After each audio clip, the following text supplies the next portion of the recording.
Hi friends, వాతావరణం అనేది బాగా చల్లగా ఉంది కదండి. వర్షాలు పడుతున్నాయి.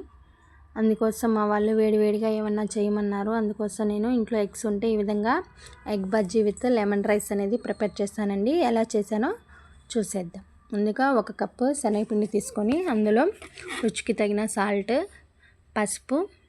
ఈ పసుపు అనేది ఆప్షనల్, కలర్ కోసం మాత్రమే వేసుకున్నానండి.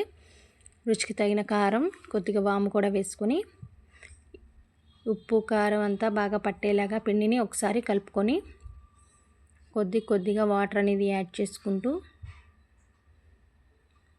ఈ పిండిని బాగా స్మూత్గా కలుపుకోవాలండి.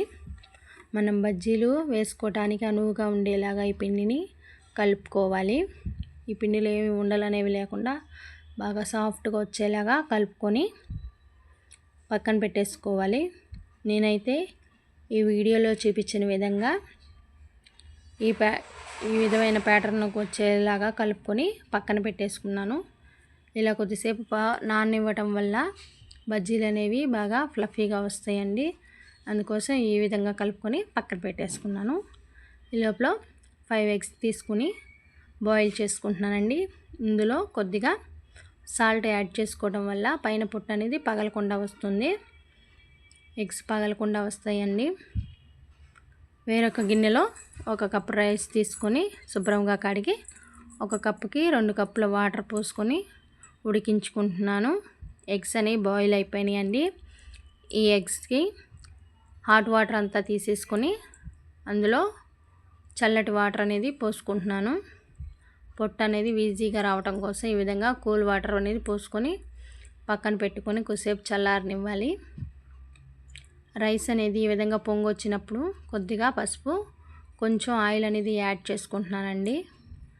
పసుపు అనేది వేసుకోవటం వల్ల ఈ టైంలో మనకి రైస్ మొత్తం కూడా ఈక్వల్ కలర్లోకి వస్తుంది. అలాగే పొడి పొడిగా రావడం కోసం ఆయిల్ యాడ్ చేసుకున్నాను.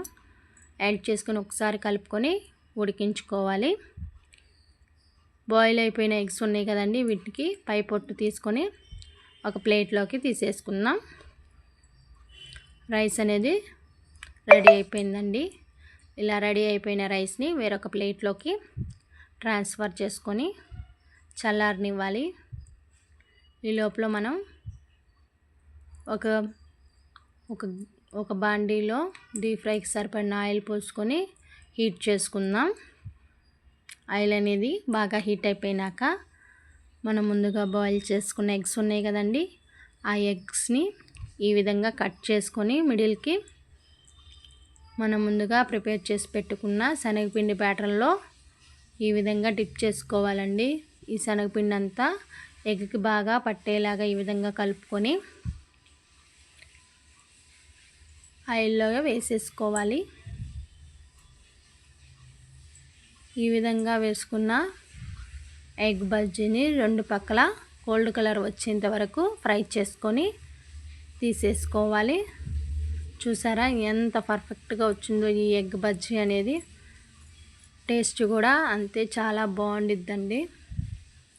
ఇదే విధంగా మిగతా ఎగ్స్ని కూడా శనగపిండి ప్యాటర్న్లో ముంచి డిప్ చేసుకొని ఆయిల్లో వేసేసుకుందాం. ఇలా వేసుకున్న బజ్జీలని ఒక ప్లేట్లోకి తీసేసుకుందాం. ఇప్పుడు వేరొక ప్యాన్లో ఆయిల్ వేసుకొని ఆయిల్ హీట్ అయినాక కొన్ని పల్లీలు వేసుకొని ఫ్రై చేసుకోవాలి. పల్లీలు అనేవి ఫ్రై అయిపోయినాక పోపు గింజలు కూడా వేసేసుకోవాలండి. ఆవాలు, పచ్చిపప్పు, సాయిపప్పు, అలాగే కొద్దిగా జీలకర్ర వేసుకొని చిటపట్లాడినాక 3 పచ్చిమిర్చి తీసుకొని పొడవుగా కట్ చేసుకొని వేసుకున్నాను. మిర్చి కూడా ఫ్రై అయిపోయినాక కొద్దిగా కరివేపాకు వేసుకొని ఫ్రై చేసుకున్నాను. ఈ ఫ్రై అయిపోయిన పోపుని ముందుగా చల్లారిన రైస్లోకి వేసేసుకోవాలి. ఇందులోనే రుచికి తగిన సాల్ట్ కూడా యాడ్ చేసుకొని ఒకసారి బాగా కలుపుకోవాలండి. ఇప్పుడు ఒక లెమన్ తీసుకొని మిడిల్కి కట్ చేసుకొని లెమన్ వాటర్ అనేది పిండుకోవాలి. ఏమైనా సీడ్స్ ఉంటే అవి పక్కకి తీసేసుకొని ఈ రైస్ని అంతా ఒకసారి బాగా కలుపుకోవాలి. సాల్ట్ అలాగే ఈ లెమన్ అనేది రైస్కి బాగా పట్టేలాగా ఈ విధంగా కలుపుకోవాలి.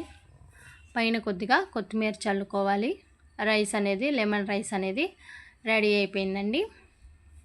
ఇప్పుడు మనం ముందుగా ప్రిపేర్ చేసుకున్న బజ్జీలు ఉన్నాయి కదండి, ఈ ఎగ్ బజ్జీల్ని మిడిల్కి కట్ చేసి ఈ విధంగా మధ్యలో స్టఫింగ్ కోసం సన్నగా కట్ చేసిన ఆనియన్స్, అలాగే కొద్దిగా లెమన్ వాటర్ అనేది పిండుకొని పైన కొద్దిగా కొత్తిమీర కూడా చల్లుకుంటున్నాను. ఈ విధంగా సర్వ్ చేసుకోవాలి ఫ్రెండ్స్. నేనైతే ఈ విధంగా సర్వ్ చేసుకున్నాను. ఎంత టేస్టీగా ఉన్నాయంటే egg bajji with lemon rice అంత టేస్టీగా ఉన్నాయి.